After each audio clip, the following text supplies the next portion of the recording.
আজ হরিপাল বিধানসভার অন্তর্গত মালিয়ার কাশী বিশ্বনাথ সেবা সমিতির হলে আরামবাগ সাংগঠনিক জেলা মহিলা তৃণমূল কংগ্রেসের উদ্যোগে মহিলাদের শক্তির মূল দিদির তৈরি তৃণমূল কর্মী সভায় উপস্থিত ছিলেন রাজ্যের মহিলা তৃণমূল কংগ্রেসের সভানেত্রী মন্ত্রী চন্দ্রিমা ভট্টাচার্য, মন্ত্রী বেচারাম মান্না, সাংসদ মিতালি বাগ, যুব সভাপতি পলাশ রায়, আইএনটিটিইউসির সভাপতি উত্তম কুণ্ডু, স্বপন সামন্ত, স্বপন নন্দী ও আজকের এই অনুষ্ঠানের সভানেত্রী আরামবাগ সাংগঠনিক জেলা মহিলা তৃণমূল কংগ্রেসের সভানেত্রী বিধায়ক ডাক্তার করবী মান্না সহ বিশিষ্ট ব্যক্তিবর্গ।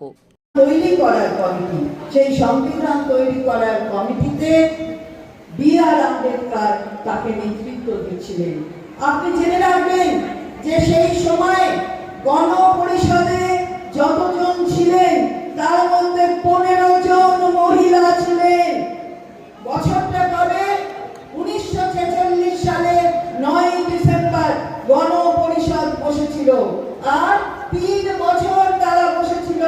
এবং এই খসড়া কমিটি খসড়া তৈরি করে আমরা যবে সংবিধান পেয়েছি, সেই সংবিধান আমরা পেয়েছি 1949 সালের 26শে নভেম্বর।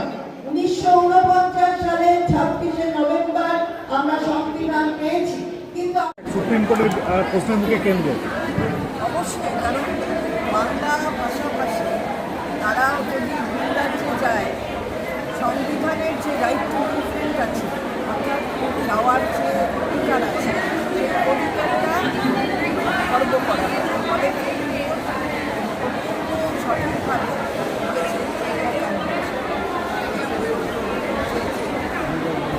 বলছি দিদি, আজকে কলকাতা প্রদেশ কংগ্রেসের যে সদর দপ্তর আছে সেইখানে বিধান ভবন, সেইখানেতে বিজেপি রাকেশ সিং সে কিছু লোকজনকে ঢুকে নিয়ে গিয়ে তাণ্ডব চালিয়েছে, পতাকা পুড়িয়ে দিয়েছে, আগুন জ্বালিয়েছে। সেই ভিডিও সোশ্যাল মিডিয়ায় ভাইরাল হয়েছে।